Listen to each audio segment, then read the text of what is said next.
Morning students. पिछले doubt में आपने एक सवाल किया था अकाउंटिंग प्रोसेस के बारे में, रिपीट करने के लिए तो फिर से मैं उसको समझाता हूँ।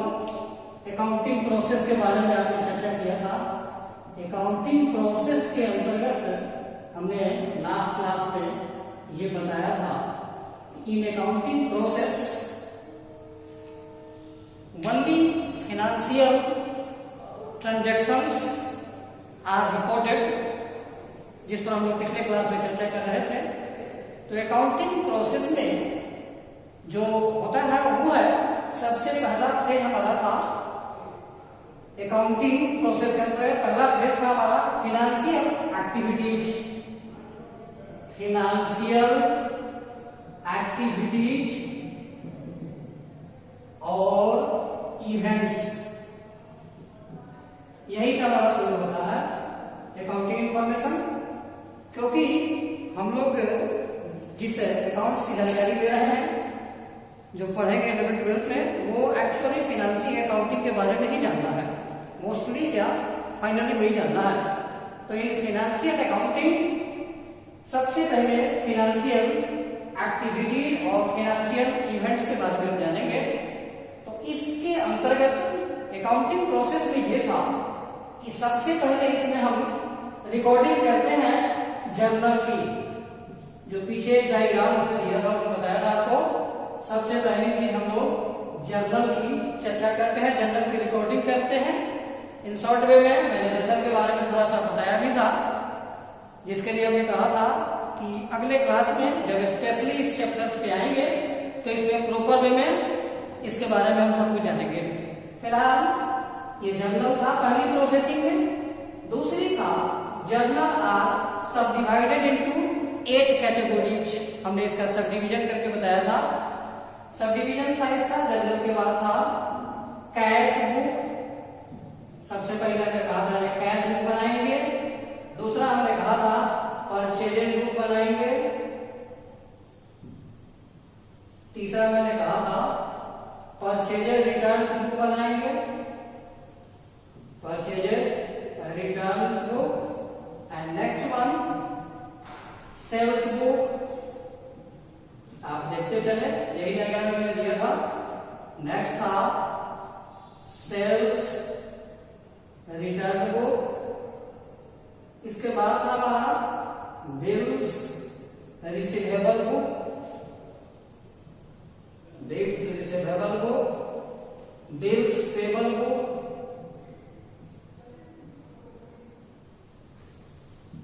एंड नेक्स्ट था हमारा जर्नल प्रॉपर। जो पिछले डाउट क्लास में किसी बच्चे ने पूछा था जर्नल प्रॉपर के बारे में, जो मैंने कहा था। तो इस प्रकार से these are the subdivision of journal and it is included in journal also. So पहली जो हमारी बिजनेस है, एक्टिविटीज इन फाइनेंशियल नेचर जो होगी वो रिकॉर्डिंग होगी जर्नल से। और these are cash book, purchase book, purchase return book, sales book, sales return book, bills receivable book, bills payable book and journal proper. सबसे पहले रिकॉर्डिंग हम इसी की करते हैं अकाउंटिंग प्रोसेस के अंतर्गत। दूसरी था, इसके बाद मैंने कहा था कि इसके बाद हम करेंगे पोस्टिंग। पोस्टिंग करेंगे। पोस्टिंग का मतलब था लेजर पोस्टिंग। लेजर के बारे में शॉर्ट में मैंने चर्चा की थी, आज पुनः बताओ थोड़ा सा। कंप्लीट एनालिसिस इसका जब इस चैप्टर में आएंगे तो करेंगे। लेजर से मतलब था ये जितने भी जर्नल हम बनाते हैं, जो सब डिवीजन करके आपने देखा, इन सभी को इंडिविजुअली जो सेम नेचर के ट्रांजैक्शन होंगे, वो सारे सेम नेचर के ट्रांजैक्शन को एक जगह हम रिकॉर्ड करते हैं। और इस प्रकार से हम ईच एंड एवरी ट्रांजैक्शन को हम एक सेपरेट अकाउंटिंग के अंतर्गत रखते हैं, दैट इज लेजर। इसके बाद तीसरी बात मैंने कही थी, पोस्टिंग करने के बाद तीसरा इसका प्रोसेस है वो था समराइजिंग। समराइजिंग के अंतर्गत मैंने ये बताया था कि इसके अंतर्गत फाइनेंशियल स्टेटमेंट तैयार फाइनेंशियल स्टेटमेंट। फाइनेंशियल स्टेटमेंट में हमें दो चीजें बताना है। Number 1 trading and profit and loss account, जिसे हम कहते हैं इनकम स्टेटमेंट। इनकम स्टेटमेंट तो पहली चीज ये बनेगी फाइनेंशियल स्टेटमेंट में, trading and profit and loss account, that is called income statement. And second page हमने कहा था बैलेंस शीट। बैलेंस शीट जिसे हम पोजीशन स्टेटमेंट के नाम से भी जानते हैं, पोजीशन स्टेटमेंट के नाम से जानते हैं। तो ये था हमारा अकाउंटिंग प्रोसेस, यही डायग्राम में दिया था। वंस अगेन मैं आपको बताऊं कि अकाउंटिंग प्रोसेस के अंतर्गत जितने भी फाइनेंशियल ट्रांजैक्शंस होते हैं, जो फाइनेंस नेचर के होते हैं ट्रांजैक्शंस, उन सभी ट्रांजैक्शंस को फर्स्ट ऑफ ऑल हम लोग जर्नलाइज करते हैं अलग अलग डिविजन्स में। और जो दूसरी प्रोसेस होती है वो पोस्टिंग की होती है।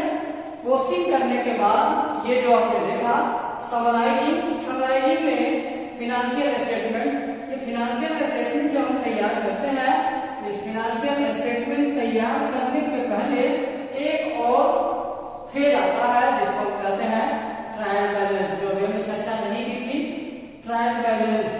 और इसी ट्रायल बैलेंस के आधार पर हम तैयार करते हैं फाइनेंशियल स्टेटमेंट।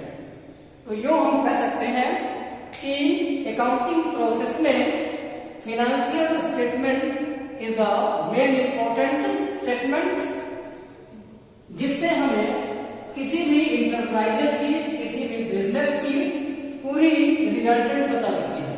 और resultant means either profit, either loss, और एनी डायरेक्शन, जिस डायरेक्शन में बिजनेस जा रहा हो, इन तमाम चीजों की, सभी पहलुओं की जानकारी अकाउंटिंग प्रोसेसेस से हमें जानकारी मिलती है। इसीलिए मैंने उस दिन भी कहा था लास्ट क्लास में भी कि accounting process is the main process of accounting information also. Just इसके बाद हम अकाउंटिंग इंफॉर्मेशन की चर्चा करेंगे। तो ये आपका डाउट था, और इसी प्रकार से अकाउंटिंग प्रोसेसेस की जाती है। इसके बाद हम आपको दूसरी फेज में बताते हैं अकाउंटिंग इंफॉर्मेशन के बारे में। Now accounting information. Accounting information means all financial nature of transactions. जितने भी फाइनेंशियल नेचर के ट्रांजैक्शंस होते हैं, उन सभी ट्रांजैक्शंस को हम अकाउंटिंग इंफॉर्मेशन के अंतर्गत लेते हैं। अकाउंटिंग इंफॉर्मेशन यूं तो हर तबके के लिए, हर लोगों के लिए आवश्यक है, चाहे वो बिजनेस इंटरप्राइजेस से जुड़े हुए लोग हो या अगर कोई भी हो, उनके लिए अकाउंटिंग इंफॉर्मेशन की जानकारी होना अति आवश्यक है। सो यहाँ हम जानेंगे कि अकाउंटिंग इंफॉर्मेशन के द्वारा, अकाउंटिंग इंफॉर्मेशन से रिलेटेड जिन जिन मुख्य बातों की चर्चा होती है, जिनके आधार पे हम फाइनेंशियल स्टेटमेंट तैयार करते हैं, उन्हीं सारी चीजों को हम जानेंगे। तो accounting information has mainly 3 parts. The first part is information relating to profit और लॉस, प्रॉफिट और सरप्लस। सबसे पहले अकाउंटिंग इंफॉर्मेशन के द्वारा जब हम फाइनेंशियल स्टेटमेंट का प्रिपरेशन करते हैं, तो हमें इससे प्रॉफिट और सरप्लस की जानकारी होती है। पिछले क्लास में मैं चर्चा किया था, मैंने बताया भी था कि फाइनेंशियल स्टेटमेंट के द्वारा ही 1 अकाउंटिंग ईयर की तमाम जानकारियां प्राप्त होती है किसी भी इंटरप्राइजेस की, उसके पोजीशन की जानकारी होती है। तो इसमें जो पहला फेज है अकाउंटिंग इंफॉर्मेशन की, वो है इंफॉर्मेशन रिलेटिव टू प्रॉफिट और सरप्लस। अर्थात जब हम प्रॉफिट एंड लॉस अकाउंट बनाते हैं, इनकम स्टेटमेंट किसी भी फर्म की बनाते हैं, तो उसी इनकम स्टेटमेंट से हमें जानकारी मिलती है। हमें ये प्राप्त होता है कि फर्म प्रॉफिट की तरफ जा रहा है या लॉस की तरफ जा रहा है, क्या सरप्लस है और क्या डिफिसिट है। इन सभी चीजों की जानकारी हमें मिलती है इंफॉर्मेशन रिलेटेड टू प्रॉफिट और सरप्लस से। दूसरी डिवीजन है information related to financial position. अभी जस्ट हम देख रहे थे। फाइनेंशियल पोजीशंस में हमें पूरे फर्म की, टोटल फर्म की पोजीशन क्या स्थिति है, इस सब की जानकारी मिलती है। Financial position means the actual position of the enterprises, actual position of the firms. And तीसरा है information about cash flow. Accounting information से ये सबसे इंपॉर्टेंट पार्ट है कैश फ्लो, आइदर इनफ्लो और आइदर आउटफ्लो। इसके बारे में हम 12th में जाएंगे तो ज्यादा जानेंगे। फिलहाल आप ये जानें कि अकाउंटिंग इंफॉर्मेशन के द्वारा कैश का फ्लो किस प्रकार से होता है, कैसे कैश का इनकमिंग होता है और कैसे आउटगोइंग होता है। इट मीन्स फर्म में इनफ्लो कैश का क्या होता है और आउटफ्लो कैश का किस तरीके से होता है। तो ये तीन जो इम्पोर्टेंट चीजें हैं ये अकाउंटिंग इंफॉर्मेशन की, ये तीनों बड़ी इंपॉर्टेंट इंफॉर्मेशन अबाउट अकाउंटिंग, और इसी के आधार पर हम अकाउंटिंग इंफॉर्मेशन के आधार पे किसी भी फर्म का पोजीशन स्टेटमेंट और फाइनल अकाउंट्स प्रिपेयर करते हैं और उसके सारे खूबी बखूबी प्रॉफिट लॉस जो भी है होल डायरेक्शंस की जानकारी मिलती है इस अकाउंटिंग इंफॉर्मेशन के द्वारा। And now the next page is users of accounting information. अभी हमने देखा कि अकाउंटिंग इंफॉर्मेशन कैसे फर्म के एक्चुअल पोजीशन को जानने के लिए हम इस्तेमाल करते हैं, और 3 टाइप्स का अकाउंटिंग इंफॉर्मेशन हमने देखा। अब हम ये जानना बताना चाहेंगे कि अकाउंटिंग इंफॉर्मेशन यूजर्स के लिए कैसे यूजफुल है और किन किन के लिए ज्यादा यूजफुल है। So users of accounting information, there are 2 types of users. One is internal users and the other is external users. Internal users means firm के अंदर की चीजें, अंदर की ये कौन कौन से यूजर्स होते हैं। तो सबसे पहले इंटरनल यूजर्स में ओनर्स मीन्स प्रोप्राइटर्स और पार्टनर, ए पार्टनरशिप फर्म। सो ओनर्स के लिए अकाउंटिंग इंफॉर्मेशन की एक्चुअल एक्टिविटीज की जानकारी होना आवश्यक है, क्योंकि किसी भी बिजनेस को रन कराने की कंप्लीट कैपेसिटी और कंप्लीट रेस्पॉन्सिबिलिटी ओनर्स के ऊपर होती है। इसलिए ओनर्स को अकाउंटिंग इंफॉर्मेशन की सारी एक्टिविटीज की जानकारी होनी जरूरी होती है, और उनके लिए अकाउंटिंग इंफॉर्मेशन की जानकारी जरूरी ही नहीं, उनके लिए वेरी यूजफुल है। इसीलिए अकाउंटिंग इंफॉर्मेशन ओनर्स के लिए इंपॉर्टेंट इंफॉर्मेशन माना जाता है। ये इंटरनल यूजर्स के अंतर्गत।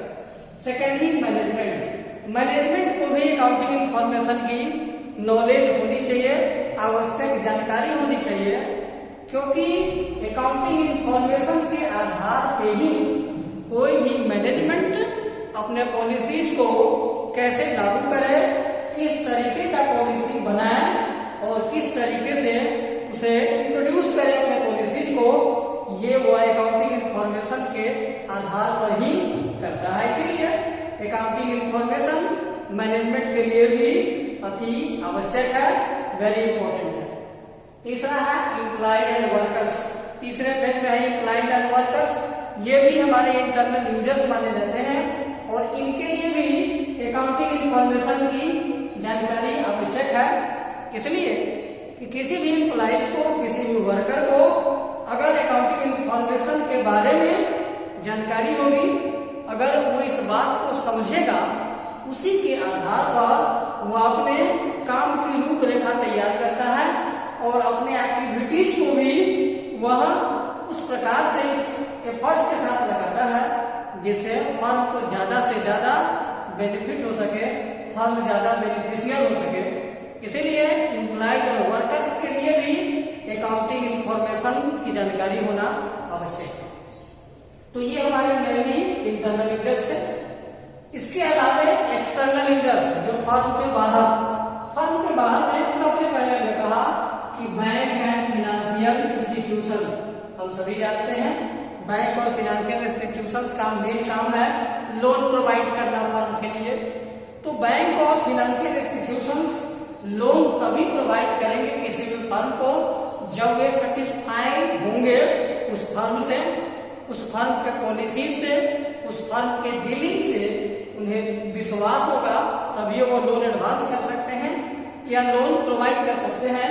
इसीलिए अकाउंटिंग इंफॉर्मेशन उस फर्म के टोटल अकाउंटिंग इंफॉर्मेशन की नॉलेज बैंक और फाइनेंशियल इंस्टीट्यूशंस को होना चाहिए। दूसरा है investors and potential investors. Investors जो इन्वेस्ट करता है उस फर्म में, तो इन्वेस्टर्स के लिए भी उस फर्म के अकाउंटिंग इंफॉर्मेशन की जानकारी आवश्यक है, क्योंकि जब तक उसे कंप्लीट अकाउंटिंग इंफॉर्मेशन की नॉलेज नहीं होगी वो इन्वेस्टर रिस्क नहीं टेक ओवर कर सकता है। कोई भी पोटेंशियल इन्वेस्टर रिस्क तभी कवर करता है जब वो कंप्लीट सहमत हो जाता है, उसकी सहमति बन जाती है जो इस फर्म की अकाउंटिंग इंफॉर्मेशन उसे सही मिली हुई हो और वो कंप्लीट सेटिस्फाइड होता है, तभी वो इन्वेस्ट करता है। इसीलिए किसी भी इन्वेस्टर्स के लिए अकाउंटिंग इंफॉर्मेशन की जानकारी आवश्यक माना गया है। Next one, government and it's authority also, इनको भी अकाउंटिंग इंफॉर्मेशन की जानकारी मिलती है। हालांकि हमने कहा था पिछले क्लास में कि गवर्नमेंट भी अकाउंटिंग प्रोसेस जो अपनाती है थोड़ा सा इससे भिन्न जरूर होता है, लेकिन उनको भी गवर्नमेंट एंड इट्स अथॉरिटीज को भी एक्चुअल अकाउंटिंग इंफॉर्मेशन की जानकारी होनी चाहिए। नेक्स्ट वन, रिसर्चर्स, जो रिसर्च करने वाले लोग हैं उन्हें भी इसकी जानकारी होनी चाहिए, क्योंकि उसी अकाउंटिंग इंफॉर्मेशन के आधार पर वे अपने रिसर्च वर्क को और आगे बढ़ाते हैं और बेहतर ढंग से कर पाते हैं। नेक्स्ट वन, कंज्यूमर्स, ये वेरी इंपॉर्टेंट पार्ट बिजनेस का। कंज्यूमर्स अगर नहीं होगा तो बिजनेस वैसे भी नहीं चलना है। तो कंज्यूमर्स के लिए ये जानकारी होना आवश्यक है कि किसी भी प्रोडक्ट के बारे में, तभी वह प्रोडक्ट को परचेज कर सकता है, बाय कर सकता है। इसीलिए एक्चुअल अकाउंटिंग इंफॉर्मेशन की जानकारी हर कस्टमर्स को होना जरूरी है। इसके अलावा पब्लिक, तमाम पब्लिक्स जो बाई कर भी रहे हैं, परचेज करें या ना करें, लेकिन अगर उन्हें उन सभी प्रोडक्ट, जिस प्रोडक्ट को वो खरीदते हैं, जिसको वो उपभोग करते हैं, उन सभी के बारे में पब्लिक को अगर जानकारी होगी, एक्चुअल अकाउंटिंग इंफॉर्मेशन की नॉलेज होगी, तो अपना मन बना सकता है और वह उस प्रोडक्ट को परचेज कर सकता है। इसीलिए इन सभी को अकाउंटिंग इंफॉर्मेशन की जानकारी होनी आवश्यक है और इस प्रकार से अकाउंटिंग इंफॉर्मेशन इंटरनल यूजर्स और एक्सटर्नल यूजर्स के लिए आवश्यक है, जरूरी है।